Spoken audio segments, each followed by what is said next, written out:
नमः सिद्धेभ्यः।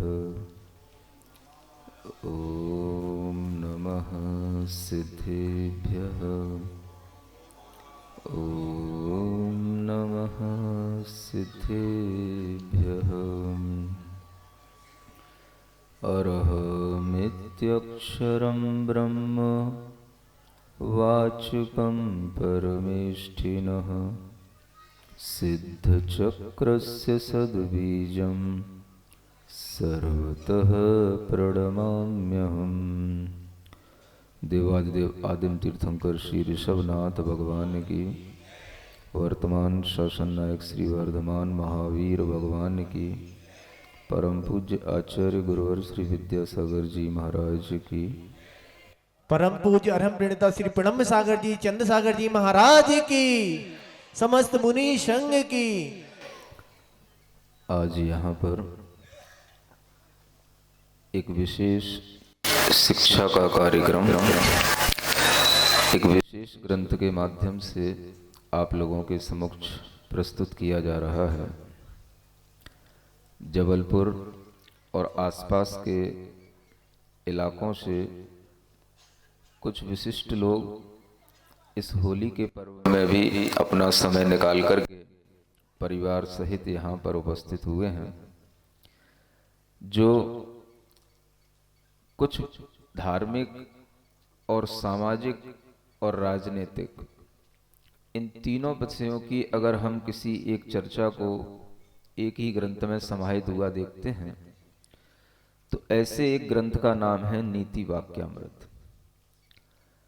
लोग जैन आचार्यों के द्वारा बनाए हुए विशिष्ट शास्त्रों से भी कम परिचित रहते हैं।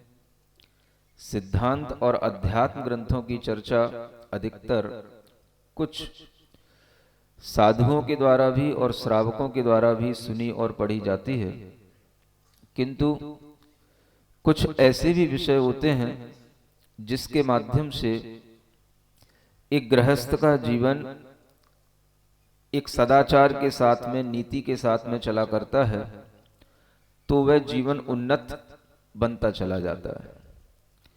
ऐसी ही कुछ परिचर्चा करने के लिए यह एक आयोजन आपके समक्ष आया है, जो विशेषकर शिक्षक लोगों की उपस्थिति के माध्यम से यहाँ पर संपन्न होने जा रहा है, जो आसपास के इलाकों के विशेष शिक्षक हैं, जैन धर्म को जानते भी हैं और आगे भी जिन्हें कुछ धर्म की शिक्षा देने के लिए आगे आने वाली पीढ़ी के लिए उन्हें कुछ और भी नया जानने की आवश्यकता होती है। इसी हेतु यह आचार्य सोमदेव सूरी के द्वारा विरचित यह नीति वाक्यामृत नाम का एक विशिष्ट ग्रंथ है। आप लोगों को यह भी ज्ञात रहे कि भारतीय दर्शन में अनेक ऐसे मनीषी हुए हैं जिन्होंने केवल मोक्ष के लिए ही नहीं, एक अच्छे समाज निर्माण के लिए, एक अच्छा राजनीतिक परिवेश पैदा करने के लिए भी उन्होंने कुछ लिखा है, हमें ज्ञान दिया है। ऐसे अनेक मनीषियों में जब हम अर्थशास्त्र की बात करते हैं तो कौटिल्य का नाम आता है। कौटिल्य का अर्थशास्त्र सब लोग पढ़ा करते हैं। इसी तरह से जब हम राजनीतिक शास्त्रों की बात करते हैं, सामाजिक शास्त्र की बात करते हैं, तो उसमें अगर हम देखें तो प्राचीन भारतीय मनीषियों के द्वारा लिखे हुए शास्त्रों में नीति वाक्यामृत का नाम सर्वोपरि है। यह ज्ञान हम समाज के लोगों को ही नहीं होता है तो हम दूसरों को क्या देंगे। इसीलिए कुछ चर्चा ऐसे विषयों पर करनी है जो विषय हमें नीति पूर्वक इस जीवन को जीने के लिए प्रेरित करें। इस ग्रंथ का नाम है नीति वाक्यामृतम। नीति का मतलब होता है ऐसे सत्कर्तव्य, ऐसे सदाचरण, ऐसे हमारे समीचीन अच्छे कार्य जो हमें न्याय पूर्वक जीवन को आगे बढ़ने में मदद करें, उसी को नीति कहा जाता है। नीति का मतलब जो हमें ले चले कहां पर, सतपथ की ओर, उसी का नाम है नीति। नयति यानी जो हमें ले जाए, इसी शब्द से यह नीति शब्द बनता है। और यह जिनेंद्र भगवान के द्वारा बताए हुए अनेक विचार और आचरण की जो पद्धति है वह भी एक नीति बन जाती है, जिसको जैनी नीति कहा जाता है। आचार्य अमृतचंद जी महाराज ने इसको एक शब्द दिया, जैनी नीति ही सदा जयतु। ये जिनेंद्र भगवान के द्वारा बताई हुई जो विचारों की एक शैली है, इसका नाम भी जैनी नीति कहा जाता है। तो आज हम इसी प्रकार की कुछ नीतियों पर चर्चा करते हैं। आपने चाणक्य नीति, नारद नीति, अनेक तरह की और भी भर्तृहरि की नीति ये सुनी होंगी, लेकिन अब आपको सुनना है सोमदेव सूरी की सोम नीति। यह नीतियां हमारे जीवन में एक अच्छे समाज के निर्माण में कितनी लाभदायक हो सकती हैं, इसका विचार शिक्षक वर्ग, प्रबुद्ध जीवी वर्ग विशेष रूप से करते रहेंगे। और यह जो गोष्ठी का एक शुभारंभ हुआ है, आगे भी इसी तरह से और भी चिंतन मनन के माध्यम से जब वो अपनी प्रस्तुतियां करेंगे तो ये गोष्ठी का प्रवाह अपने आप और एक अच्छे रूप में बढ़ता चला जाएगा। इस हेतु यहां यह मंगलाचरण पढ़ते हैं। सोमम सोम समाकारम सोमाभम सोम संभवम सोमदेवम मुनिम नत्वा नीति वाक्यामृतम बुर्वे। इस नीति वाक्यामृत का मंगलाचरण होने के उपरांत सबसे पहले यहां पर एक सूत्र दिया जाता है, और ये पूरा ग्रंथ सूत्र वाक्यों में ही है। नीति सूत्र हैं जो याद करने में, समझने में बड़े सरल होते हैं। ऐसे नीति सूत्रों को हम बहुत अच्छे ढंग से अपने स्मरण में रख सकते हैं। यहां इस ग्रंथ का प्रारंभ हो रहा है। पहला सूत्र यहां बनाया, अथ धर्मार्थ काम फलाय राज्याय नमः। ये पहला एक मंगलाचरण है। यहां पर नमस्कार किया गया। किसको नमस्कार करते हैं? एक राज्य के लिए नमस्कार करते हैं। सुन रहे हैं ना आप लोग? किसके लिए नमस्कार कर रहे हैं? हाँ, अब आप भूल जाएं कि आप किसी भगवान के लिए नमस्कार कर रहे हैं।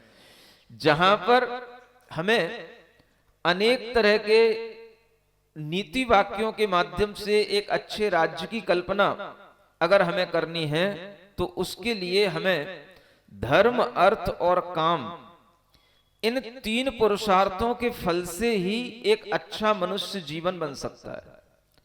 और जहां ऐसे मनुष्यों के द्वारा निर्मित समाज होगी, वहां एक अच्छी समाज बनेगी, और समाज से ही एक अच्छा देश बनेगा।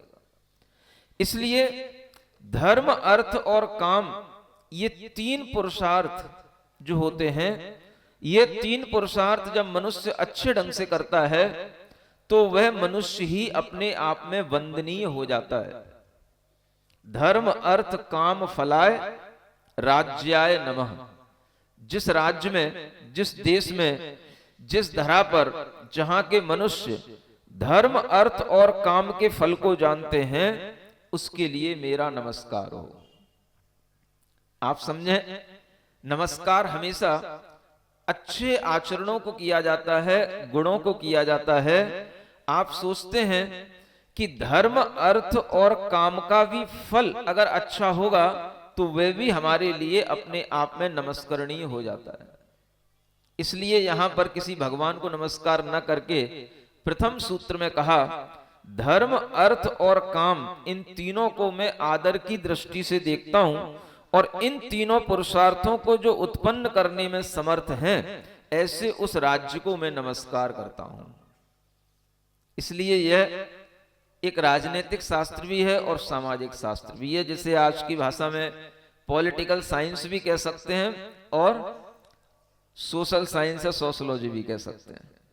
आप समझें, यहां पर हमें उन सब विषयों पर चर्चा करने को मिलेगा। इसमें 32 समुद्देश्य हैं, माने चैप्टर हैं, लेकिन हम 32 में से 2-3 सत्रों में 3 ही विषयों पर चर्चा मुख्य रूप से कर पाएंगे, ऐसा मुझे लगता है। और उनमें सर्वप्रथम जो विषय आएंगे वो यही हैं, धर्म, अर्थ और काम, ये 3 समुद्देश्य हैं। धर्म की परिभाषा आगे सूत्र के माध्यम से बताई जाती है। यतोभ्युदय निःश्रेयः सिद्धि सधर्मः। पढ़ें आप लोग भी एक बार। यतोभ्युदय निःश्रेयः सिद्धि सधर्मः। लोग अक्सर पूछा करते हैं धर्म किसे कहें।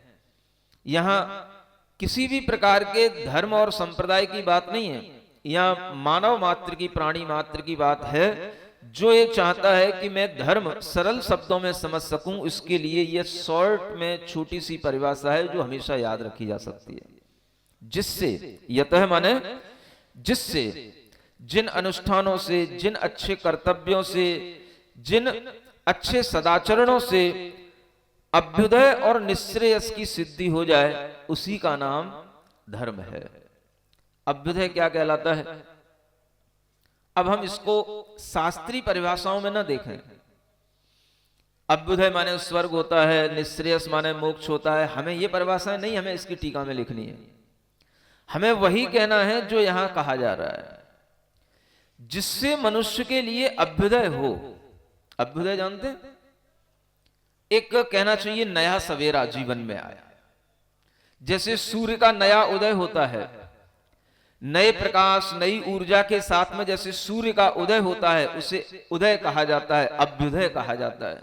इसी तरह से जब मानव के जीवन में जिन कार्यों के माध्यम से उसके लिए अभ्युदय की प्राप्ति हो, उसके जीवन में एक नया सवेरा आए हुए, नए नए अच्छे कर्तव्य के पथ पर आगे बढ़े हुए, नए नए सत्कार्यों में लगने लग जाए, उसी का नाम धर्म कहा है। जिससे आपके जीवन में अभ्युदय की प्राप्ति हो, जिससे आपका जीवन उठता हुआ चला जाए, बढ़ता हुआ चला जाए। वो कार्य, सभी अभ्युदय के लिए किए जाने वाले कार्य सभी धर्म कार्य कहलाएंगे। ये धर्म की व्यापक परिभाषा है। यानी जिन कार्यों से आप अपने जीवन को अच्छे ढंग से सदाचार के पथ पर ले जाएं, कर्तव्य के पथ का निर्वाह करते चले जाएं, आपके अंदर अपने सांस्कृतिक मूल्यों का समावेश होता चला जाए और आप हमेशा अपने जीवन में महसूस करें मेरा जीवन अभ्युदय की ओर बढ़ रहा है। किसकी ओर? अभ्युदय। ये शब्द एक नया शब्द है, एक नए उजाले की ओर, एक नए प्रकाश की ओर। जैसे सूर्य का उदय प्रतिदिन होता है, उसी तरह से आपको प्रतिदिन एक नया उदय लगे, आज हमने अपने जीवन में कुछ नया पाया, नया ज्ञान, नया भाव, ये हमारे जीवन का अभ्युदय कहलाता है। जैसे कहीं पर भी आप देखते हो, अगर आप कोई विशेष आयोजन करते हो तो आपके जीवन में नए भाव आते हैं। आज आप यहां होली के अवसर पर बैठे हो, आप यहां पर आकर के एक साथ इकट्ठे हुए हो और यहां पर यह नीति वाक्यों की परिचर्चा होने लग गई है, तो यह परिचर्चा भी आपके लिए अपने आप में एक अभ्युदय का कारण है। यह आपका अपना धर्म बन गया है, ये अभ्युदय है। आपको लग रहा है हमारे जीवन में अब एक नया शुरुआत हो रही है, हम एक नया पाठ सीख रहे हैं, हम एक नई चीज सीख रहे हैं, उसी का नाम क्या है? अभ्युदय। एक नया रंग, होली की अपेक्षा से एक नया, दिवाली की अपेक्षा से एक नई रोशनी, ये सब जीवन के अभ्युदय कहलाते हैं। इसलिए आचार्यों ने जो एक सार्वभौमिक परिभाषा, संप्रदाय निरपेक्ष, धर्म निरपेक्ष जो परिभाषा हो सकती है धर्म की, ये यही परिभाषा है, जिससे आदमी के जीवन में अभ्युदय की प्राप्ति हो, उन्नति हो, उसकी प्रोग्रेस उसके लिए बहुत ही संतुष्टिजनक हो और उसका जीवन सब लोग कहें हाँ भाई देखो बहुत अच्छा आदमी बन गया, अपने नगर का था, अपने घर का था, अपने परिवार का था, इसका नाम है अभ्युदय। लोग प्रशंसा करें। तो एक तो धर्म की ये परिभाषा है जिन कार्यों से हमारे जीवन में अभ्युदय आए। दूसरा निःश्रेयस। निःश्रेयस बोलते हैं, श्रेयस माने कल्याण, मंगल, शुभ। जिन कार्यों से हमारे जीवन में मंगल होता जाए, कल्याण होता जाए, शुभ होता चला जाए, हमारे जीवन में कभी कोई आपत्तियां ना आए और हमारा जीवन बहुत ही नीतिपरक शांतिपरक भावों से आगे बढ़ता चला जाए, वो निःश्रेयस के भाव ही आपके धर्म है। ये धर्म की व्यापकता है। ऐसे इस धर्म की परिभाषा को समझते हुए हम यह आगे बढ़ रहे हैं। हमें इस सूत्र की व्याख्याओं में नहीं जाना है, हमें सूत्र के अनुसार जो अर्थ बताया गया है हमें वही अर्थ पर चलना है। अब जब धर्म की बात आती है, अभ्युदय होगा, निःश्रेयस होगा, उसकी प्राप्ति के भी कुछ उपाय होंगे। जैसे आप तत्वार सूत्र पढ़ते हैं तो उसमें मोक्ष से शुरू करते हैं, मोक्ष का मार्ग शुरू करते हैं। आत्मा का हित किसमें है तो वो सीधा मोक्ष बताते हैं। अब आज आदमी को मोक्ष जाने की जरूरत नहीं है, उसे कोई मोक्ष पर विश्वास नहीं है, तो वह पहले धर्म के मार्ग पर चलेगा। मोक्ष पुरुषार्थ चतुर्थ पुरुषार्थ है, उस चतुर्थ पुरुषार्थ की यहां चर्चा नहीं है, यहां 3 पुरुषार्थ की चर्चा की गई। धर्म, अर्थ और काम, उन राज्यों के लिए नमस्कार हो। तो सबसे पहले धर्म की परिभाषा बताई जिससे अभ्युदय और निःश्रेयस की सिद्धि हो। अब वो सिद्धि अगर होती है तो सिद्धि बहुत कुछ अभ्यास से होती है, बहुत कुछ ज्ञान से होती है। सिद्धियां अपने आप नहीं हो जाती किसी भी चीज की। तो धर्म की भी सिद्धि करना है, अर्थ की भी सिद्धि करना है और काम की भी सिद्धि करना है। ये सब अपने आप नहीं होता है, ये ज्ञान पूर्वक अच्छे आचरण करने से सिद्धियां होती हैं। तो धर्म की सिद्धि माने धर्म की उपलब्धि, धर्म की प्राप्ति कैसे होगी, उसका कोई उपाय भी होगा, उसका कोई मार्ग भी होगा। जैसे तत्वार सूत्र में सम्यक दर्शन ज्ञान चारित्राणि मोक्ष का मार्ग बताया है, ऐसे ही यहां पर धर्म के जानने का उपाय क्या है, धर्म को प्राप्त करने का उपाय क्या है, तो वह उपाय अगले सूत्र में बताया जा रहा है। ऐसे सूत्रों को आपको पढ़ना है। आत्मवत पढ़िए, परत्र कुशल वृत्ति चिंतनम शक्ति तस त्याग तपसी च धर्माधिगमोपाया। देखो बहुत अच्छे सूत्र हैं। इन सूत्रों के बारे में कोई प्रचार नहीं, कोई इसका ज्ञान नहीं किसी के लिए। हर बच्चों को, इस तरह की पढ़े लिखे लोगों को इस तरह के सूत्रों का एक अच्छा अध्ययन होना चाहिए। नहीं, वो जो मंगलाचरण है उसको सूत्र की संख्या में नहीं लिया। अच्छा, धर्म क्या है तो उसके विपरीत ही अधर्म की भी एक परिभाषा बताई है। अधर्म पुनरेतद विपरीत फलः। अच्छा, तो अधर्म क्या है, इसी के विपरीत फल जिससे मिले उसका नाम अधर्म है। देखो, धर्म के फल से अभ्युदय होगा, कल्याण होगा, और अधर्म के फल से अभ्युदय नहीं होगा, जीवन अस्त होता चला जाएगा। कब जीना शुरू किया और कब जीवन जो है क्लेशों में गुजर गया, कब जीवन रोगों में गुजर गया, कब जीवन मरण के पास पहुंच गया, पता ही नहीं पड़ता आदमी को। ये अभ्युदय नहीं हुआ जीवन का, ये हो गया विनाश। कल्याण नहीं हुआ, क्या हो गया, अकल्याण। यही अधर्म का फल है। तो ये अधर्म के फल को जानते हुए अब धर्म की प्राप्ति का उपाय आगे बताते हैं 3 नंबर के सूत्र में। आत्मवत परत्र कुशल वृत्ति चिंतनम शक्ति तस त्याग तपसी च धर्माधिगमोपाया। धर्म के अधिगम के ये उपाय बताए गए हैं, धर्म को जानने के उपाय। जिस धर्म की हमने चर्चा की है उस धर्म के उपाय क्या हैं उसको प्राप्त करने के।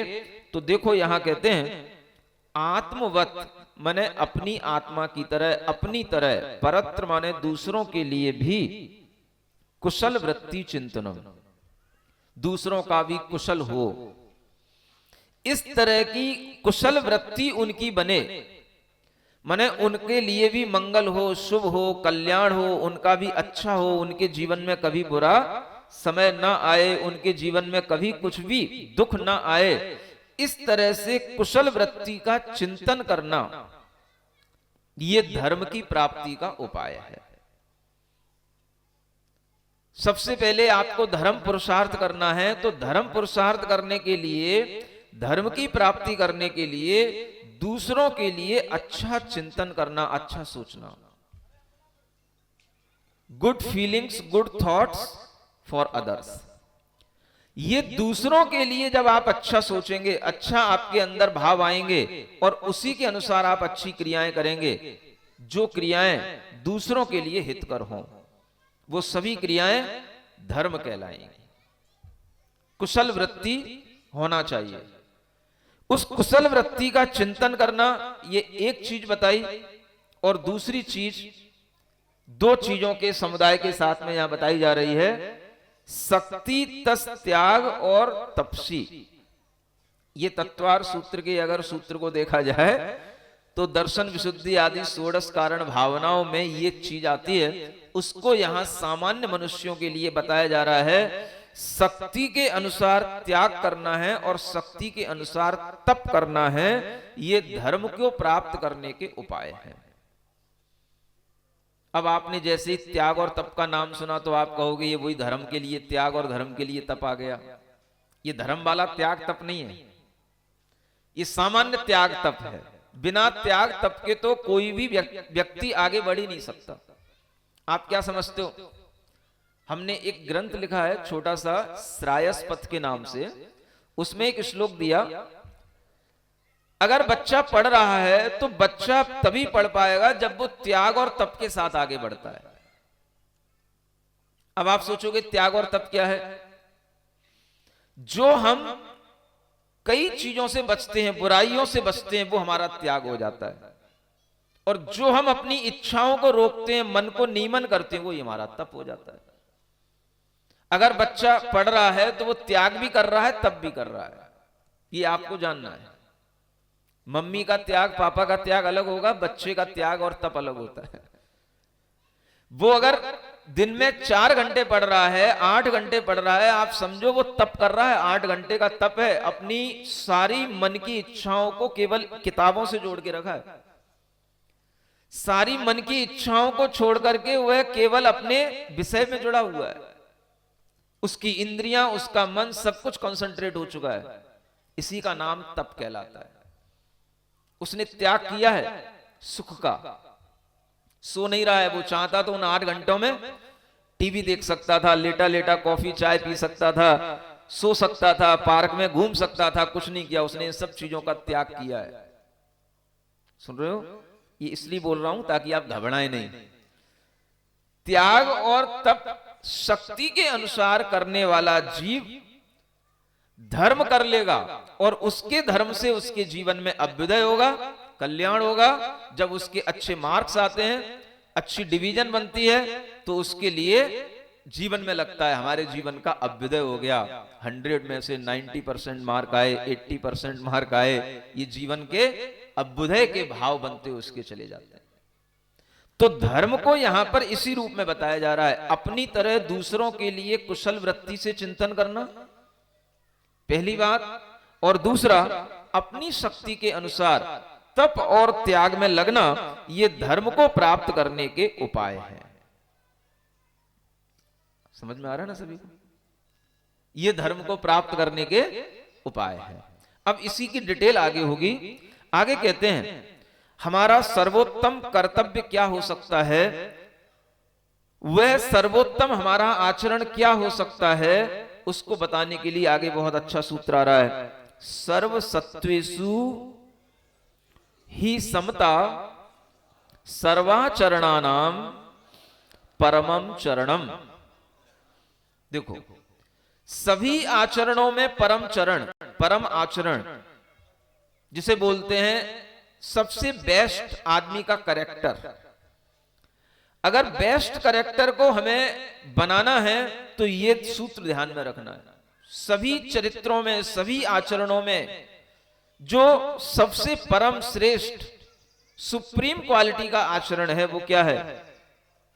सर्व सत्वेषु समता। सभी सत्व माने जीवों में, सभी प्राणियों में। अब सभी में सभी प्राणी आ जाएंगे। जो कुछ भी आपको जीव जंतु, छोटे बड़े, उड़ने वाले, कीड़े मकोड़े, पशु पक्षी, जो कुछ भी हैं, सभी जीवों में समता का आचरण करना। समता माने किन्हीं भी जीवों को किसी भी प्रकार के द्वेष से, घृणा से मारना नहीं, समता का आचरण। किन्हीं भी जीवों में राग के कारण से वध आदि का परिणाम भी नहीं करना और द्वेष के कारण से भी वध आदि का परिणाम नहीं करना। ये सभी जीवों में समत्व का भाव रखना, ये सबसे बड़ा धर्म है, सबसे बड़ा आचरण है। सबसे पहला आचरण, सबसे पहला कर्तव्य संसार के सभी जीवों के प्रति समता भाव रखना। संसार के सभी जीवों के प्रति। सुन रहे हो कि नहीं? हिंदुस्तानी नहीं है संसार में, पाकिस्तान भी है। भारत ही नहीं है, चीन भी है। इंडिया ही नहीं है, ऑस्ट्रेलिया और जापान भी है। जहां कहीं पर भी जीव हैं, उन सब जीवों के प्रति अपने मन के अंदर सबसे पहले क्या भाव आना चाहिए? सबको समभावों से देखो। जब हम समभावों से देखेंगे तो हमारा किसी भी राष्ट्र के जीवों के प्रति विरोध का भाव नहीं आएगा।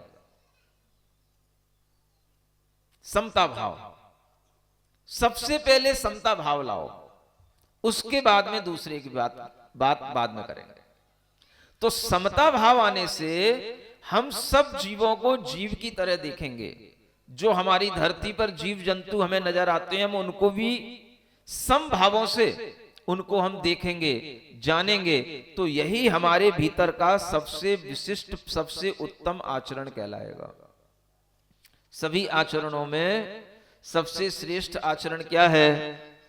सभी जीवों में समभाव रखना, यानी किसी भी तरह से मन से, वचन से, काय से उन जीवों का घात नहीं करना, सब जीवों की रक्षा करना ही यहां पर सब जीवों के प्रति समता भाव कहा गया है। एक तरह से यह सभी जीवों के प्रति समता भाव की बात जैसे जैन आचार्य करते हैं, अन्य लोगों ने भी एक नारद की नीतियां चलती हैं। कौन की नीतियां? नारद नीतियां। उनमें भी ये बात लिखी हुई है कि शिष्ट पुरुषों को जूं, खटमल, डांस, मच्छर आदि जीवों की भी अपने बच्चों की तरह रक्षा करनी चाहिए। सुन रहे हो? जिन जीवों को हम कोई तवज्जो नहीं देते हैं, मार देते हैं या यूं ही छोड़ देते हैं, फेंक देते हैं। महिलाएं अपने बाल बनाती हैं, बनाने का मतलब कंघी लगाती हैं, और उसमें जब ये जूं वगैरह निकल आते हैं तो उनको भी रक्षा करने के भाव से उनको अलग रखना। कैसी रक्षा करना? जैसे हम अपने बच्चे की रक्षा करते हैं, ऐसे रक्षा करने का भाव जीवों के प्रति आएगा, तब ये समता का भाव सब जीवों के प्रति कहलाएगा। समझ आ रहा है? नारद नीति में ये लिखा हुआ है, यूका मतकुड़ दंशान्यपि पाल्यानी पुत्रवत, यानी पुत्र की तरह इनका भी पालन करना चाहिए। यूक, यूक माने वही जूं, मतकुड़ माने ये खटमल होते हैं, दंश माने ये मच्छर, डांस वगैरह होते हैं। इन सब का भी पुत्र की तरह पालन करें। अब समझो, आप किन्हीं भी जीवों को मारने का आपको कोई हक नहीं है। ये नीतियां अगर समाज में प्रचलित होंगी तो हमें क्यों कहना पड़ेगा भाई अहिंसा ही परम धर्म है, दया ही परम धर्म है। ये नीतियां हैं, इसके बिना आपके जीवन में अभ्युदय नहीं हो सकता। और जो लोग इस तरह से इन नीतियों को दुर्नीति में बदल करके अनेक तरह के जीवों को मारने का उपाय करते हैं, वो लोग धर्म के विपरीत फल को प्राप्त करते हैं। उनके जीवन में कभी अभ्युदय नहीं होता, उनका कभी कल्याण नहीं हो सकता। हाँ, साफ सफाई के निमित्त से जो भी चूहे हैं, मच्छर हैं, ये सब साफ सफाई आप करेंगे, होगी, लेकिन उनके निमित्त से उन जीवों को मारा नहीं जाता है। नहीं, ऐसा नहीं है कि उसके बिना काम नहीं होता है। उन जीवों को अलग रख करके, जैसे आपने जूं निकाली सिर से, तो आपने अपने सिर की सफाई तो कर ली। तो जूं निकालना और उन जीवों को बचाना, ये दोनों अलग अलग काम है। है? डालेंगे कहाँ? ऐसे स्थान की खोज करो जहां पर वो अपना जीवन जीते रहें। बहुत से मिट्टी आदि स्थान होते हैं, कोई ऐसे सूखे स्थान होते हैं जहां पर वो अपनी जगह बना लेंगे, अपना जीवन जी लेंगे। ये आपके लिए सुरक्षा का स्थान देखना है आपको, है ना? मारना नहीं है, उनको पालना है। अब आपके लिए ये भाव नहीं आना चाहिए अरे कितने सारे जीव, अब इनको कहां बचाएं। तो जो हमारे लिए नुकसान पहुंचाएं या जो हमारे लिए ऐसा लगे कि ये हमको इनकी जरूरत नहीं है, तो वो सब हम उनके प्रति घृणा भाव रखने लग जाते हैं, और घृणा से ही हमारे अंदर द्वेष आता है, द्वेष से ही हम उनके मरने की चिंता नहीं करते हैं। तो मरने की चिंता करो, ये मर नहीं पाए, इसका नाम है सभी जीवों में समता। चूहों के लिए दवाई रखना ये संकल्पी हिंसा में ही है, क्योंकि आपको इस तरह से दवाई आदि रख करके चूहे अगर मर जाते हैं तो वो दोष आपको लगता है, वो आपके लिए जीव रक्षा नहीं हुई। कहीं भी चूहे आदि ज्यादा होते हैं, आप ये देखें कि उन चूहों का हम कहीं भी इस तरह से निष्कासन कर दें कि वो सुरक्षित स्थान तक पहुंच जाएं, और जिन चीजों के कारण से वो चूहे आदि उत्पन्न होते हैं, आप उन चीजों की सुरक्षा की व्यवस्था बनाएं। मान लो चूहे घुसने के हुए आपने स्थान वहां बने हुए हैं, उन बिलों को, उन स्थानों को बंद करो ना। जिन संदों से वो चूहे घुस जाते हैं, उन अनाजों को इस तरह से रखा जाए कि वहां पर चूहों का प्रवेश ना किया जाए। उन वस्तुओं को इस तरह से रखा जाए कि वो चूहे उन जगहों में ज्यादा घुसते हैं जहां बोरे रखे हैं, और बोरों के बीच में जो जगह है वो उसमें घुस जाते हैं। तो हम इस तरह के रक्षा के भावों से उन जीवों की रक्षा करेंगे, यही हमारे जीवन का धर्म होगा। कोई भी तरह की चीजें हैं, इन्हीं परिभाषाओं में सब आ जाता है। बस जीव मरना नहीं, मरने का भाव नहीं करना जीवों को। हमें घर की भी सफाई करना, गलियों की भी साफ सफाई रखना, सबकी साफ सफाई रखना, लेकिन पहले अपने मन में भाव आए कि हमें जीवों की रक्षा के साथ में इनको बचा करके सब कार्य करना। तो पहले ये भाव कर लोगे तो उस भाव से सब कुछ हो जाएगा। भाव पहले मुख्य है, आचरण हमारा भाव के माध्यम से बनेगा, और वह आचरण आगे हमारे लिए काम में आएगा। अब आगे कहते हैं, न खलु भूत ध्रुवाम कापी क्रिया प्रसूते श्रेयांसी। देखो ये नीति परक वाक्य है। भूत द्रुहाम माने, भूत माने होता है सभी प्राणी, सभी सामान्य जीव।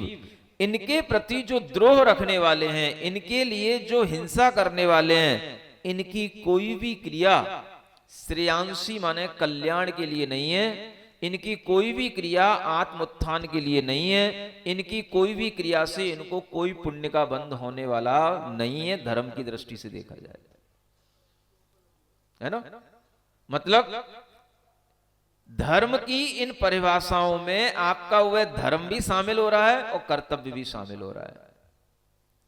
जो लोग जीवों के प्रति द्रोह रखते हैं, घृणा रखते हैं, उनकी कोई भी पुण्य की क्रिया होगी, धर्म की क्रिया होगी, उससे उनका कोई फायदा मिलने वाला उन्हें नहीं है। उसके कल्याण के लिए वो क्रिया नहीं होगी। ये जीवों की रक्षा का एक बहुत बड़ा भाव पहले होना जरूरी है। फिर आगे कहते हैं, दयालु पुरुष कैसे प्रवृत्ति करते हैं, दयालु पुरुषों का क्या कर्तव्य होता है। परत्राजिगांसु मनसाम व्रत रिक्तम अपि चित्तम स्वर्गाय जायते।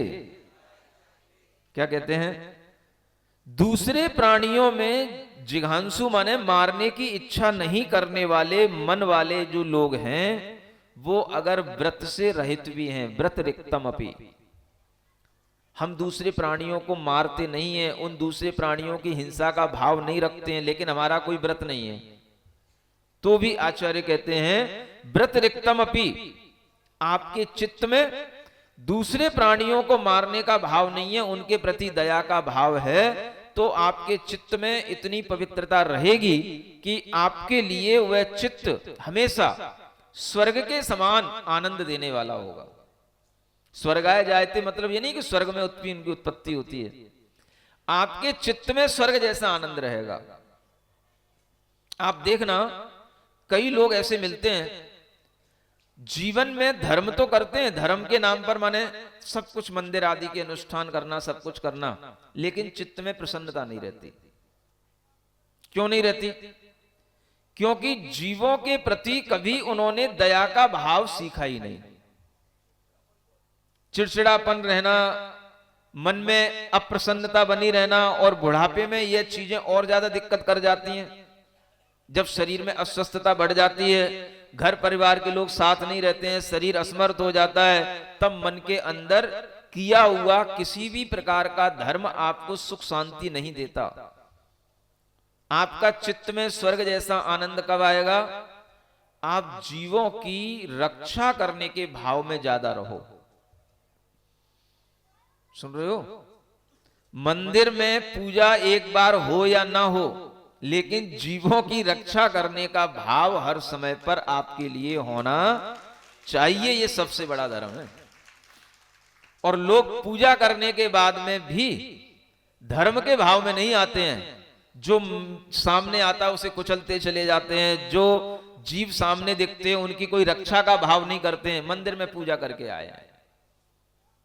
यहां तक भी देखने को मिलता है कि मंदिर की पूजा की सामग्रियों में, चावल आदि में भी जो जीव रहते हैं उनको भी अलग निकाल करके उनकी रक्षा करने का भाव नहीं आता है। वो भी जो है वहीं पड़े रहते हैं, वहीं गीले होते रहते हैं, उसी में पानी मिलता रहता है, उसी में जो है अपने हाथ डाल करके चला जाएगा, कहीं ना कहीं निकल जाएगा। कोई रक्षा का भाव नहीं आता है।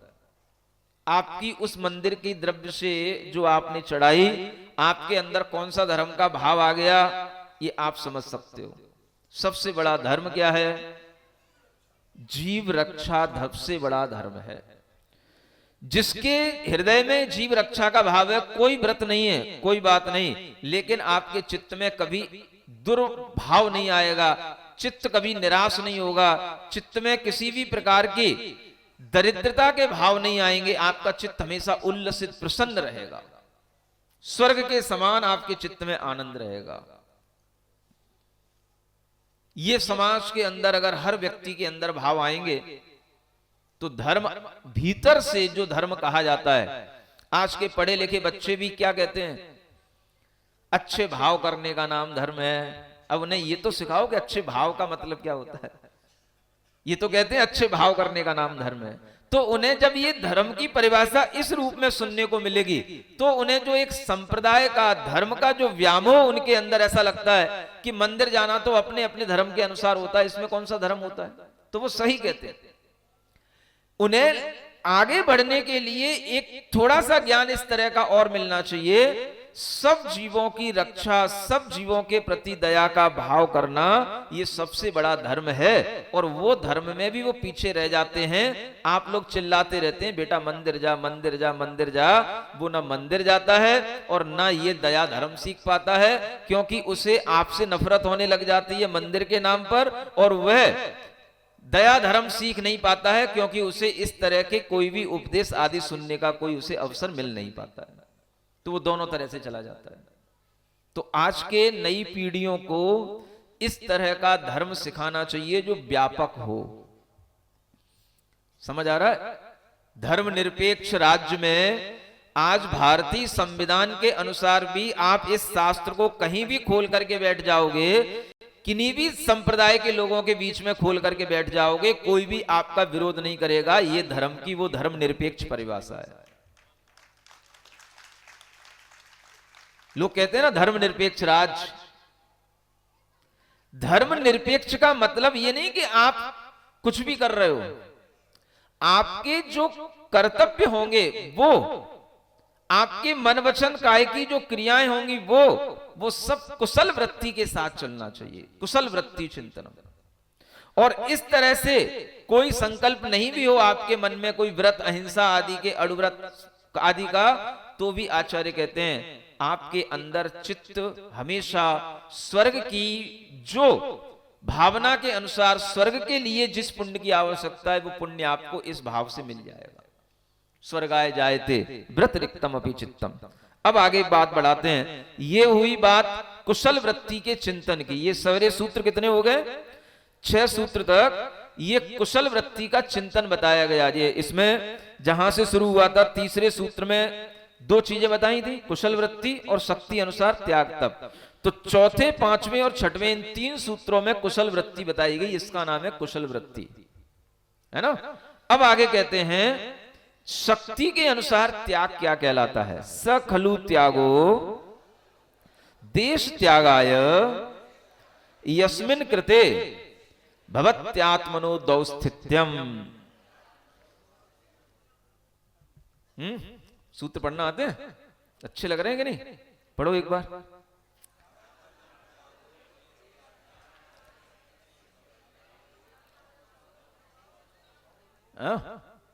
स खलु त्यागो देश त्यागाय यस्मिन् कृते भवत्यात्मनो दौस्थित्यम। जो जैन स्कूल हैं, कम से कम उन स्कूलों की दीवालों पर तो ऐसे नीति वाक्य लिखे होने चाहिए। नहीं समझ में आया? हाँ, हम वही 2-4 चीजें हमेशा लिखते रहते हैं, पढ़ते रहते हैं। आत्मवत प्रतिकूलानी परेशानी न समाचरित परेशान न समाचरित, बस इन्हीं वाक्यों को पढ़ते रहते। और भी तो कुछ है। आत्मवत परत्र कुशल वृत्ति चिंतनम शक्ति तस्त्याग तपसीचा धर्मादिगमोपाया। कम से कम ये जैन स्कूलों में तो लिखे जाएं। और अगर आपकी पहुंच है अजैनों तक तो उन स्कूलों में भी लिखने में कोई आपत्तियां नहीं है, क्योंकि इसमें कोई भी परिभाषा किसी भी धर्म विशेष के लिए नहीं है, सामान्य मनुष्य के लिए, मानव जाति के लिए। तो देखो, त्याग करने को जब मन करे तो त्याग करने में सब लोग उत्साहित हो जाते हैं, क्योंकि धर्म करना, त्याग धर्म है, तो हम धर्म खूब करें। तो आचार्य कहते हैं खूब कुछ मत करो, सब बैलेंस के साथ करो। अति सर्वत्र वर्जित। अति हर चीज की बुरी है, धर्म की भी अति नहीं करना। सुन रहे हो क्या बोल रहा हूं मैं? धर्मात्मा होके भी मैं क्या बोल रहा हूं? अति धर्म की भी बुरी है, अति हर चीज की बुरी होती है। आपको ये नीति वाक्य पढ़ करके समझ में आएगा कि त्याग और तप भी अति के साथ नहीं होना चाहिए। यहां कह रहे हैं ज्यादा त्याग कर दिया तो देश का ही त्याग करना पड़ जाएगा। स खलु त्यागो देश त्यागाय। बहुत बड़े दाता बन गए, बहुत ज्यादा दान कर दिया, और इतना दान कर दिया कि जो अपने कुटुंबी जन थे, परिवार के जन थे, उनके ही पालन पोषण में लाले पड़ने लग गए। तो क्या करना पड़ेगा? घर छोड़ के जाना पड़ेगा, शहर छोड़ के जाना पड़ेगा, देश छोड़ के जाना पड़ेगा। कहीं और जाकर के व्यापार करने के लिए लोग देश छोड़ के जाते थे। किस कारण से? भैया अब पैसा था वो तो हमने सारा दान कर दिया, बचा तो कुछ है ही नहीं, तो क्या करें? तो दूसरे राज्य में जाकर के, दूसरे देश में जाकर के व्यापार करने जाते थे। इसलिए यहां पर लिखा है वो त्याग देश के त्याग करने के लिए हो जाता है, जिसके करने पर यस्मिन् कृते भवती आत्मनः दौस्थित्यम, जिससे आत्मा में दुस्थिति बन जाए, बुरी स्थिति बन जाए, जिससे अपनी हालत ही बिगड़ जाए, या यूं कहें जिससे आत्मा को दरिद्रता की प्राप्ति हो जाए, वो त्याग देश त्याग के लिए कहा जाता है। क्या समझ में आया? इतना भी त्याग नहीं करना कि कुटुंबी जनों के पालन भी आप ना कर पाए। सुन रहे हो? दान देने वालों, बड़ी बड़ी बोलियां बोलने वालों, समाज में आज एक होड़ लगी हुई है, ट्रेंड निकल पड़ा है। समझ आ रहा है? हाँ, मतलब बड़ी बड़ी बोलियां बोलने का नाम ही बस एक धर्म रह गया आज समाज के अंदर। ऐसी समाज की स्थितियां बिगड़ती जा रही हैं। अगर हम इनको संभालेंगे नहीं और इन पर अगर हम स्वस्थ चर्चा नहीं करेंगे तो लोगों की मानसिकताएं इसी रूप में ढलती जाएंगी। आज बच्चे पढ़ लिख करके इसीलिए उत्साहित हो रहे हैं कि हम भी ऐसे ही करोड़ों की बोलियां बोलेंगे, महाराज आशीर्वाद दे दो, हमें इतना धर्म कमा लें, धन कमा लें, ऐसा आशीर्वाद दे दो, हमें भी करोड़ों की बोलियां बोलना है, हमें भी सौधर्मेंद्र बनना है। जैसा देखते हैं बच्चे वैसा ही उनके मन पर प्रभाव पड़ता है। अब वो प्रभाव सही है कि गलत है? अब अगर उन्हें करोड़ कमाने की आदत पड़ जाएगी और वही उनका उद्देश्य बन जाएगा, तो आप सोचो कि वह करोड़ कमाने के लिए उन्हें किस तरह से सोचना पड़ेगा। अच्छे कर्तव्यों के साथ में आगे बढ़ते हुए वे करोड़पति बन पाएंगे, या वो यदवा तदवा कुछ भी करेंगे तब करोड़पति बन पाएंगे? बच्चों के लिए एक मार्ग से भ्रष्ट करने का यह भी एक बहुत बड़ा तरीका बन गया है। जो एक शालीनता होनी चाहिए धर्म के अंदर, एक सदाचार और एक अच्छे प्रभाव होने चाहिए, वो प्रभाव भी थोड़े से इस तरह की कार्यों से विचलित होने लगे हैं। आप लोग सहमत हैं कि नहीं इस बात से? है? नहीं है? है? तालियां बजा रहे हो? मतलब हमने ऐसे ऐसे भी लोगों को देखा है जिन्होंने बड़ी बड़ी बोलियां ले ली हैं और सट्टे का व्यापार करते थे। यहां की बात नहीं कर रहा हूं मैं, दुनिया में घूमता हूं, नाम किसी का नहीं ले रहा हूं। सट्टे का व्यापार करते और सट्टे के व्यापार में उन्हें लगता था कि ये हमारा इस तरह का नंबर लग जाएगा तो हमें इतने का मुनाफा हो जाएगा, हम ये दान में कर देंगे। उनने बोलियां ले ली और वो सट्टा आज तक उनका सफल नहीं हो पाया। समझ आ रहा है?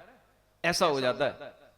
तो जिससे हमारी दुस्थिति बन जाए, हम गरीब हो जाएं, दरिद्री हो जाएं, इस तरह का त्याग कभी नहीं करना चाहिए।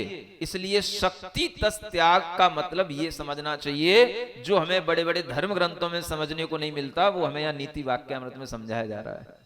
ये हमें सबसे पहले पढ़ना चाहिए, क्योंकि पहले धर्म पुरुषार्थ करना है, मोक्ष पुरुषार्थ बाद में होता है। तो धर्म पुरुषार्थ करने के लिए हमें धर्म की नीति जानना है। तो इसलिए यहां कह रहे हैं कि वे इतने दुखी ना हो जाएं कि उन्हें अपने उस त्याग से, दान से उन्हें देश का त्याग करना पड़ जाए।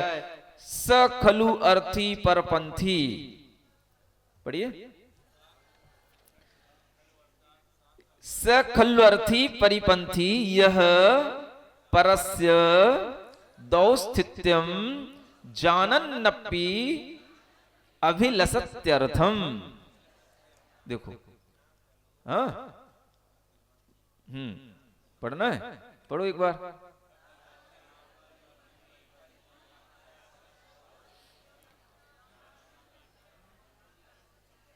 अब आगे कहते हैं, वह अर्थी, अर्थी माने, अर्थी माने जिसकी अर्थी निकल गई उसको अर्थी नहीं कहते।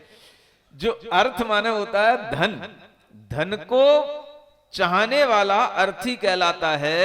और वह परिपंथी माने शत्रु बन जाता है, जो दूसरों के दौस्थित्य को, माने जिसके घर में गरीबी है, दरिद्रता है, ये जानता है, फिर भी उससे वह धन प्राप्त करने की इच्छा करे, वह याचक, वह व्यक्ति उस व्यक्ति के लिए शत्रु समझना चाहिए। क्या समझ में आया? यानी जिसके पास में धन नहीं है और उससे धन मांगा जाए, तो मांगने वाला जो धन जिससे मांग रहा है उसके लिए वह याचक शत्रु हो गया। क्या मतलब हुआ इसका?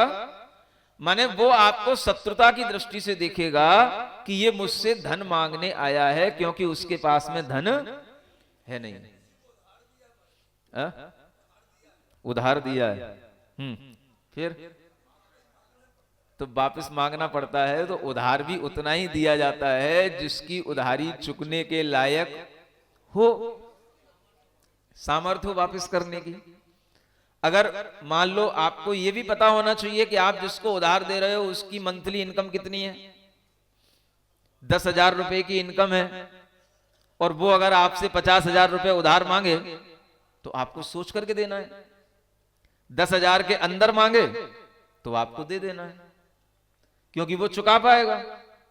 अगर उसके लिए ज्यादा उसने उधार ले लिया है तो फिर आप उससे मांगने जाओगे, वो आपको शत्रु की तरह देखेगा। ये नीति है।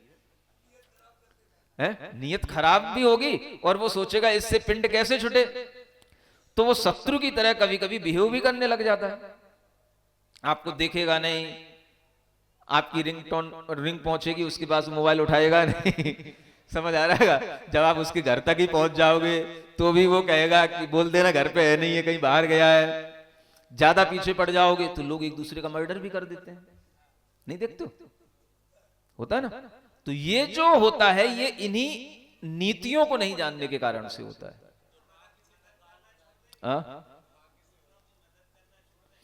देखो, हर चीज यहां बताई जा रही है। दूसरों की मदद भी करो, मदद करते हुए पहले अपनी स्थिति भी देखो, शक्ति तस त्याग बता दिया ना, और मदद करने वाले की भी स्थिति देखो, सब चीज विचार पूर्वक, तो जो है नीति परक ढंग से आपका जीवन सही चलेगा, है ना।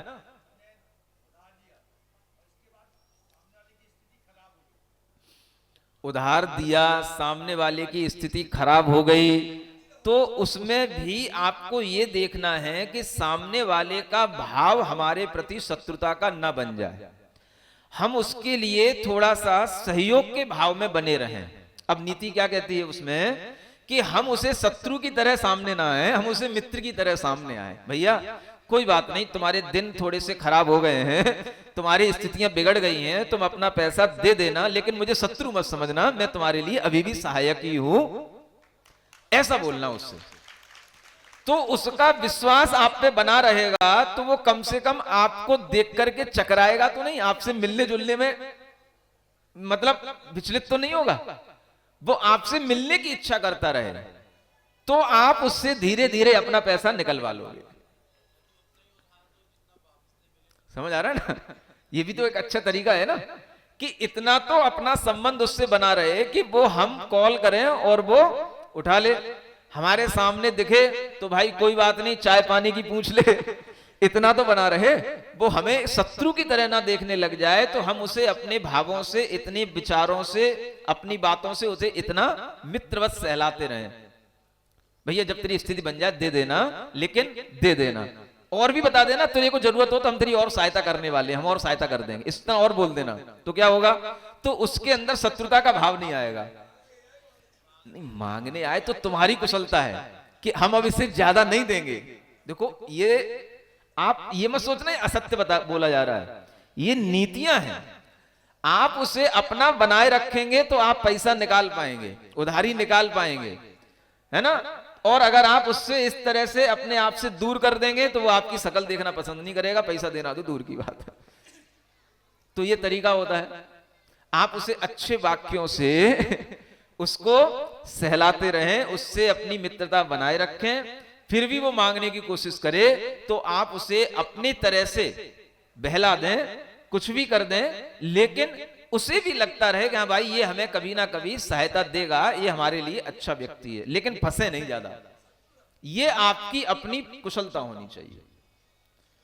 कुशल वृत्ति का चिंतन तो करना ही है हर चीज के साथ में, भैया इसकी कुशलता बनी रहे, ये बहुत अच्छा सूत्र, कुशल वृत्ति चिंतन, कुशलता इसकी बनी रहे, इसके लिए कुशल मंगल हो, तो हम उसके लिए इतना भी ज्यादा ना कर पाए कि वो बिल्कुल ही, देखो ऐसी एक घटना घटी थी, एक श्रीमद रायचंद्र का नाम सुना होगा आपने, समझ आ रहा ना, बड़े वो अच्छे व्यापारी थे, सोने चांदी के व्यापारी थे, हाँ हीरा के व्यापारी थे, और उन्होंने भी एक बार ऐसे ही किन्हीं लोगों को, जैन लोगों को उन्होंने ऐसे ही उधारी दे दी, गिरवी वो रख लेते हैं, बाद में उसकी जो है मार्केट रेट जो है वो डाउन हो गई, अब जो है वो इतना पैसा उसके पास में जो है मतलब उधारी में आ गया कि वो जिस व्यक्ति ने उनके लिए कुछ रखा था वो सब तो उनके पास रह ही गया, और वो जो है व्यक्ति परेशानी में पड़ गया कि अब हम इनका पैसा चुकाएंगे कैसे।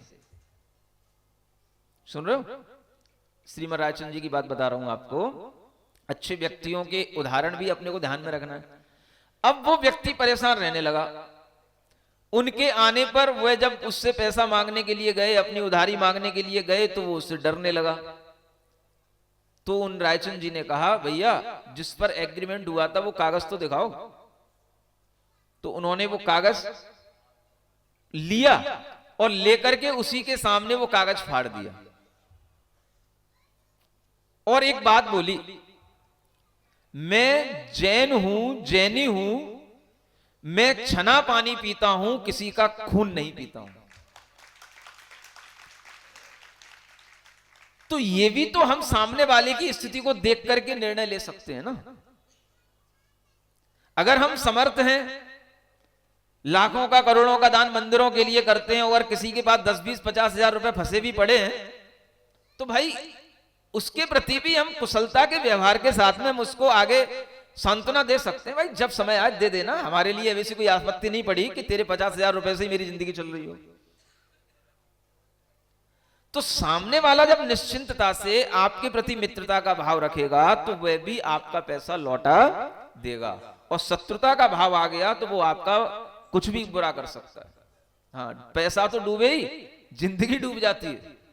हाँ, लोग इसीलिए तो एक दूसरे की प्रॉपर्टी के लिए और इस तरह के कार्यों में मर्डर करते हैं एक दूसरे के, बड़े बड़े केस होते हैं। तो ये भी चीज ध्यान में रखनी है। त्याग के अनुसार ही हमें, शक्ति के अनुसार ही हमें त्याग इस तरह से करना है। ये त्याग की महिमा बताने के लिए ये सूत्र है। अब तप की बात की जा रही है, शक्ति के अनुसार ही तप करना। तद व्रतमाचरितव्यम यत्र न संशय तुलामारोहतः शरीर मनुषी। बहुत अच्छा सूत्र वाक्य है, सबके लिए ध्यान रखने योग्य। कौन सा तप करना चाहिए? वही व्रतों का आचरण करें, वही नियमों का आचरण करें जिससे शरीर और मन संशय की तुला पर आरोहण न कर जाए। है ना? क्या हुआ? शरीर और मन, शरीर से भी तप होता है और मन से भी तप होता है। शरीर का तप, मान लो आपके लिए वही तप चल रहा है, कोई विशेष उपवास है, कोई शरीर के लिए क्लेश देने वाले कोई विशेष तप हैं, तो उतना करना जिससे शरीर में संदेह ना आ जाए, कल तक अब जीऊंगा कि नहीं, प्राण ना निकल जाए रात में ही। नहीं समझ में आया? हाँ, इतना मन में घबराहट ना हो जाए या शरीर की स्थिति इतना ना बिगड़ जाए कि हमने तो भैया नियम लिया था 1234 करूंगा ही, वो 12 ही हो पाए और मर गए। तो ऐसे नहीं करना 1234। समझ आ रहा है? हाँ, ये जो चीज है ये चीज सीखनी चाहिए, महिलाओं को भी पुरुषों को भी। उसी व्रत का आचरण करें जिससे शरीर संशय की तुला पे, तुला माने तराजू पे ना आ जाए। अब संशय हो गया भैया, अब ये बचेगा कि नहीं बचेगा, ऐसा ना हिलने लग जाए। और वही व्रत का आचरण करें जिससे मन में भी संदेह उत्पन्न ना हो जाए। यानी तप जो होना चाहिए वह भी शक्ति के अनुसार हो, और शक्ति अपने शरीर और मन की शक्ति को देख करके नापी जाती है, स्थिति को देख करके नापी जाती है। देखा सेखी नहीं करना, ये सबसे बड़ी सीख यहां दी जाती है। समझ आ रहा है? कई लोग बहुत देखा सेखी सब कुछ करते हैं, तो देख करके सामने से प्रेरणा तो मिले, लेकिन प्रेरणा लेते हुए भी हम अपने शरीर और अपनी मन की स्थिति को देख करके बुद्धि पूर्वक, विवेक पूर्वक, विचार पूर्वक हर कार्य करें। ये शक्ति के अनुसार हमारा त्याग कहलाता है ना? अब देखो ये आजकल, अब ये तो हो गया अपने धर्म के तप के हिसाब से। अब मैं आजकल की परिस्थितियों के हिसाब से इस सूत्र पर चर्चा करूं।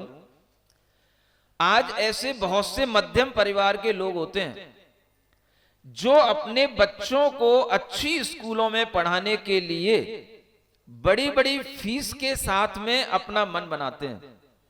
बहुत बड़ी बड़ी फीस दे करके बड़ी बड़ी स्कूलों में पढ़ाने का मन बनाते हैं। उनकी स्थितियां भले ही इतनी मजबूत ना हो, लेकिन वह फिर भी अपनी स्थिति से बढ़ चढ़ के ये कार्य करते हैं।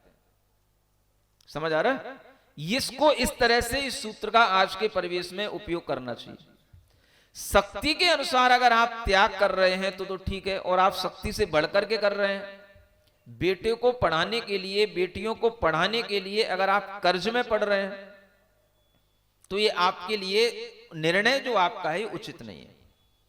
बेटा कह रहा है मेरा दोस्त फलानी कॉन्वेंट स्कूल में पढ़ता है, उस स्कूल में पढ़ता है, अब उसी स्कूल में मैं पढ़ूंगा, तो ये बेटे की जिद हो सकती है। लेकिन आपको बेटे को समझाना चाहिए, और कभी भी माता पिता को अपना स्टैंडर्ड बनाने के लिए इस तरह का प्रयास नहीं करना चाहिए कि हम भी इसी तरह की लाखों लाखों की फीस हमें देनी पड़े, ऐसी जगहों पर हम बच्चों को पढ़ाएं जिससे कि हमारे मन में संशय पैदा हो जाए कि हम इस फीस को पूरी दे भी पाएंगे कि नहीं दे पाएंगे। ये नीतियां अपने ध्यान में रखोगे तो जीवन सही चलेगा। और ऐसा होता है, बड़ी बड़ी स्कूलों में बच्चों के एडमिशन हो जाते हैं, फिर उनकी फीस के लाले पड़ते हैं, फिर उसके लिए बाद में फिर अलग अलग तरह से चंदा चिट्ठा होता है। मैं कहता हूं भाई ऐसी क्या जरूरत पड़ गई?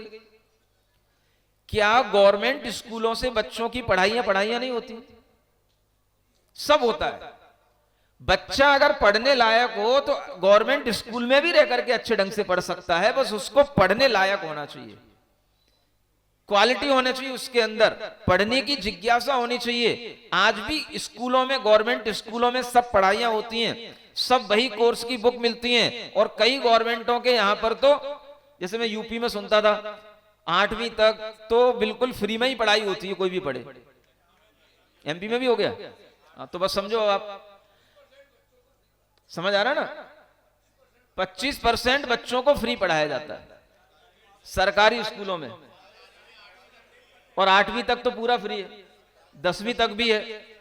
तो ये जो अपने नियम हैं, इन नियमों के तहत बच्चों को पढ़ाओ।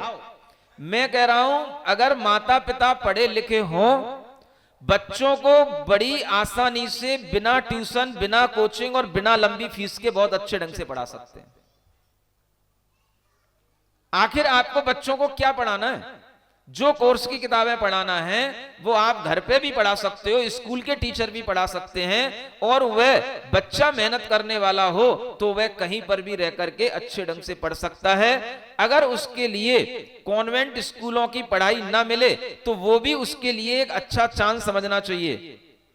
कम से कम कॉन्वेंट स्कूलों का जो एक्स्ट्रा बर्डन दुनिया के प्रोजेक्ट वर्क के माध्यम से घर के लोगों को मिलता है वो तो नहीं मिलेगा, और उसके एवरेज में जो वह समय मिलेगा उसमें वह कोई अच्छे अच्छे काम करना सीखे, और अपनी अच्छी कोई उसके अंदर की स्किल हो उसको डेवलप करना सीखे। अच्छे अच्छे अगर वह और दूसरे काम सीख पाएगा तो वह तभी सीख पाएगा जब वह सामान्य शिक्षा के माध्यम से सरकारी स्कूलों में पढ़ करके ही आगे बढ़ा हुआ हो। आप देख लेना, जितने भी बड़े बड़े लोग हुए हैं सब सरकारी स्कूलों में पढ़ करके आगे पहले पढ़े हैं, बड़े बने हैं। हिंदी मीडियम वाले सब, ये शिक्षक बैठे हैं सब हिंदी का प्रचार करने के लिए बैठे हैं। एक विशेष कार्यक्रम इनके द्वारा और भी हो सकता है अगर आप लोग आज रात में रहें तो। समझ आ रहा है? चाहे एपीजे कलाम की बात सुन लेना, चाहे डॉक्टर राजेंद्र प्रसाद वगैरह जो प्रथम राष्ट्रपति रहे, बड़े बड़े जो लोग रहे, सबने सरकारी स्कूलों में पढ़ करके ही उच्च शिक्षा, नीति शिक्षा संस्कारों के साथ प्राप्त की और बड़े बड़े पदों पर उपस्थित हुए। आज भी वर्तमान में जो आपके समक्ष पीएम है, जो सरकार चल रही है, कोई बड़ी बड़ी स्कूलों में पढ़े हुए नहीं है, सामान्य स्कूलों में, गुरुकुलों में पढ़े हुए लोग हैं जो आज दुनिया चला रहे हैं, चाहे वो मोदी हो चाहे वो रामदेव हो। समझ आ रहा है? चाहे अटल बिहारी हो, कोई भी हो, आप देख लो। ये जो आप केवल एक फैशन की तरह, ट्रेंड की तरह अपनी कुव्वत से ज्यादा अपने बच्चों के लिए करने की सोचते हैं और सोचते हैं ये हमारा बच्चों के प्रति प्रेम है या प्यार है, ये आपकी बड़ी अज्ञानता है। हमेशा त्याग और तप शक्ति अनुसार ही होना चाहिए। और मैं कहता हूं, जो बच्चा थोड़ी सी गरीबी में और थोड़ी सी विपरीत परिस्थितियों में पढ़ेगा, वो दुनिया में बहुत श्रेष्ठ बच्चा बनकर के, महान व्यक्ति बनकर के सामने आएगा। ज्यादा सुख सुविधाओं में ढले हुए बच्चे कभी कोई काम के बहुत अच्छे बच्चे नहीं बन पाते हैं, वो बस आईटी कंपनियों में ही जॉब करने लायक रहते हैं, कोई दुनिया के और देश के धर्म के काम के नहीं होते। मेहनत करना, अच्छा आदमी बनना, दुनिया को देखना समझना, ये उन्हीं में होगा जो थोड़ा सा विपरीतता के साथ चले होंगे, तभी उनके जीवन में हर चीज की कीमत आती है। ये बच्चों को निखारने के लिए आपको बहुत ज्यादा बच्चों से मोह ना करके उन्हें उतना ही देना जितना उनके लिए अनुकूल है। ये आपका शक्ति अनुसार तप कहलाएगा और ये त्याग कहलाएगा। आगे कहते हैं इसकी महिमा क्या है? ऐहि कामुत्रिक फलार्थ मर्थ व्ययस त्याग। अर्थ का जो व्यय है वो त्याग है। अब देखो, त्याग किसका करना? अर्थ, अर्थ माने धन। धन का जब भी त्याग व्यय किया जाएगा वो त्याग कहलाएगा। लेकिन वो त्याग कब कहलाएगा? ऐहिक माने इसलोक संबंधी और अमुत्रिक माने परलोक संबंधी फलों की प्राप्ति के लिए, यानी इस लोक में भी हमें सुख मिले और परलोक में भी हमें सुख मिले। इस निमित्त से जो आप धन का त्याग करेंगे वो आपके लिए त्याग कहलाएगा, दान कहलाएगा, और यही आपके लिए सबसे अच्छा धर्म कहलाएगा। अब यहां पर देखो, पात्र की बात आती है। त्याग के लिए, दान के लिए, धन देने के लिए पात्र कौन से होने चाहिए, है ना, इसकी भी चर्चा सुनी जाए। भस्मनि हुतमिवा पात्रेष्वर्थ व्ययः, क्या कहते हैं, हुतम एव अपात्रेषु अर्थ व्ययः। अपात्रों में अगर आपने अर्थ का व्यय किया तो ऐसे समझ लो जैसे भस्म में आपने हुतम किया, माने हवन किया। क्या समझ में आया? अपात्र में अर्थ का व्यय करना। अपात्र का मतलब जो धर्म के पात्र नहीं। वैसे यहां पात्र आगे 3 प्रकार के बताए जाने वाले हैं, अलग तरह के पात्र, समझ आ रहा है ना। पात्र में अगर आपने अपात्र में दान नहीं दिया, अपात्र में आपने दान दिया, अपात्र में आपने धन का व्यय किया, जो पात्र नहीं है, तो आपका वह सारा का सारा धन वैसा ही समझना जैसे आप राख में हवन कर रहे हो। हवन किस में होता है? अग्नि में होता है ना। तो वो हवन कुछ काम में आएगा, राख में हवन करोगे तो कुछ काम नहीं होगा। उसी तरह से अगर आपका पुत्र, भले ही आपका पुत्र है, देखो अब नीति वाक्य बोल रहा हूं मैं, एक अच्छे व्यक्ति के लिए, एक अच्छे राजा के लिए, एक अच्छे धार्मिक गृहस्थ के लिए यह सोचना आवश्यक है पात्र में धन का व्यय करना। अगर हमारा पुत्र भी अपात्र है तो उसमें धन का व्यय नहीं करना। पड़ोसी का पुत्र अगर पात्र है और वह अगर धन की कारण से वह अपनी पात्रता नहीं बना पा रहा है तो उसमें धन का व्यय करना, यह नीति कहती है। हाँ, अपात्र आजकल पैसा खर्च करके डिग्री प्राप्त कर रहे हैं। ये अपात्रता जितनी बढ़ रही है उतना ही ज्यादा समाज में अनीतियां, अन्याय बढ़ेंगे। समझ आ रहा है? ये नीतियां कहती हैं। इसलिए पात्र कौन से हैं ये जानना भी जरूरी है। पात्रम च त्रिविधम, पढ़िए, बहुत सिंपल से सूत्र हैं, याद हो जाएंगे। धर्म पात्रम, कार्य पात्रम, काम पात्रम च इति। क्या कहा गया? 3 प्रकार के यहां पात्र बताए जा रहे हैं। वो नहीं जो आपने सुन रखे उत्तम, मध्यम, जघन्य। ये पात्र जो सामाजिक परिवेश में सबके साथ हिलमिल करके हमें अपना जीवन जीने में काम आते हैं, वो 3 प्रकार के पात्र आपको देखना है। एक तो धर्म पात्र हो गए। कौन से पात्र? धर्म के पात्र, माने जो धर्म को जानने वाले विशिष्ट विद्वान हैं, गुरु हैं, उनके लिए भी कुछ अर्थ का व्यय करना, ये धर्म पात्र में चला गया, है ना। ये क्या हो गया? धर्म पात्र। धर्म के लिए जो कुछ भी किया जाए, धर्म की शिक्षा आगे बढ़ाने के लिए, धर्म की शिक्षा देने वाले अच्छे विद्वानों के लिए, ये जो आप धन का व्यय करेंगे वो कहलाएगा धर्म पात्र में अर्थ का व्यय करना। दूसरा होता है कार्य पात्र। कार्य पात्र का मतलब होता है जो आपके कार्य में सहयोगी बन रहे हैं।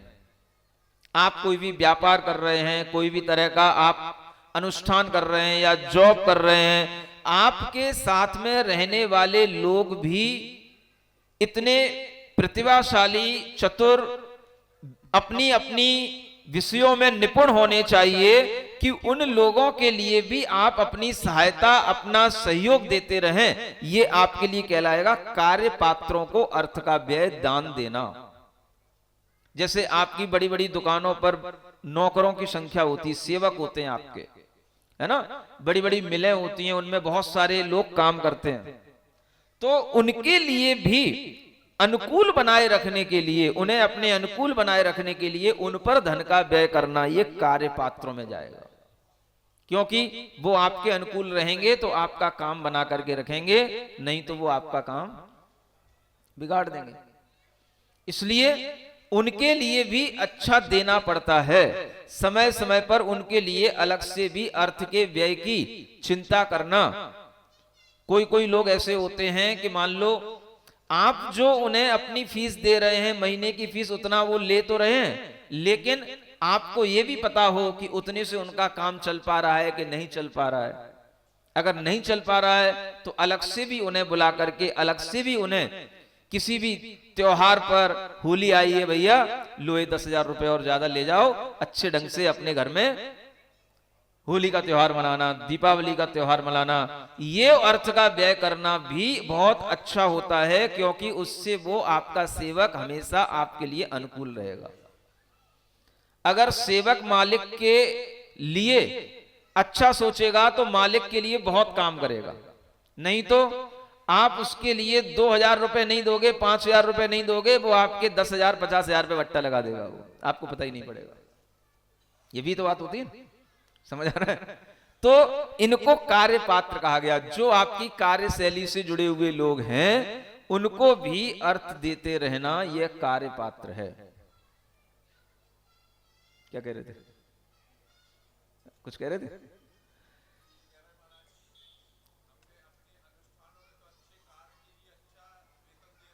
हाँ हाँ, देखो, हाँ वो यही होता है। कई बार ऐसा होता है कि अपने घर के कामों में तो आपके लिए जो सेवक होंगे उनको तो आप 10,000 रुपए पे रखोगे, 15,000 रुपए पे रखोगे, और धर्म कार्य के लिए जो सेवक होते हैं बड़े बड़े मंदिरों पर या किन्हीं तीर्थों पर, उनके लिए आप 2,000 4,000 में भी परेशानी पैदा करोगे। ये भी एक दिक्कत वाला काम है, इसीलिए बड़े बड़े नुकसान भी होते हैं। तो ये भी सोचने योग्य विषय है, ये भी जानने योग्य बात है कि जो हमारी कार्यशैली में काम आने वाले लोग हैं उन्हें धन देकर संतुष्ट करना ये नीतिज्ञ लोगों का काम होता है। ये कार्य पात्र हैं। और तीसरे काम पात्र हैं। क्या नाम है? काम पात्र, जिनसे हमारी इच्छाएं पूर्ण होती हों। वो कोई भी हो सकते हैं, जिनसे हमारे सुख, हमें इंद्रिय सुखों की प्राप्त होती है। ऐसे काम पात्रों के लिए भी अर्थ का व्यय करना, यह भी एक अच्छा गृहस्थ जीवन जीने के लिए आवश्यक होता है। नहीं समझ में आया? अभी नहीं आया? मतलब आपके जीवन में गृहस्थी का सुख भी मिलेगा। एक मनुष्य के सुखी जीवन के लिए जिन चीजों से या जिन व्यक्तियों से आपको गृहस्थी का सुख मिले, उसके लिए भी अर्थ का व्यय करना जरूरी होता है ना? अब मान लो स्त्री है, पत्नी है, तो पत्नी के सुख के लिए भी कुछ पैसा व्यर्थ अर्थ करना पड़ता है। नहीं समझ में आया? अगर पत्नी को धन नहीं दोगे, पत्नी के लिए अर्थ का व्यय नहीं करोगे। अब आजकल की पत्नियां तो अलग ही टाइप की हो गई, सब कमाने ही लग गई हैं। पहले की पत्नियां कमाती नहीं थी, तो उन्हें अर्थ देना पड़ता था और देना चाहिए। उन्हें अर्थ देते रहोगे तो वो घर की सब संभाल करती रहेंगी, तुमको भी सुखी रखेंगी, निश्चिंत रखेंगी, घर का काम सब बनता रहेगा। समझ आ रहा है? गृह मंत्री इसीलिए उनको कहा गया था। तो गृह मंत्री के लिए भी विशेष अर्थ की व्यवस्था बनाए रखना, है ना, ये भी सुखी जीवन के लिए जरूरी है। या वो चीजें जो आपके घर में सुख के लिए आवश्यक हैं, उन चीजों को घर में रखना, उसके लिए भी अर्थ का व्यय करना। परेशानियां होती हैं घर में तरह तरह की, भाई ये चीज आ जाए तो ये परेशानी दूर हो जाए। कि भाई कोई बर्तनों की परेशानी है, कि पानी भरने की परेशानी है, कि नल नहीं है, कि कोई अच्छी हवा के लिए कूलर नहीं है, कि कोई साधन नहीं है। तो जो रोज रोज आपके लिए इंद्रिय सुखों में बाधा पैदा करे, उसके लिए भी धन लगाने को मना नहीं किया गया है। आपके सभी सुखों की इच्छा करते हुए यहां पर नीति की बात कही जा रही है।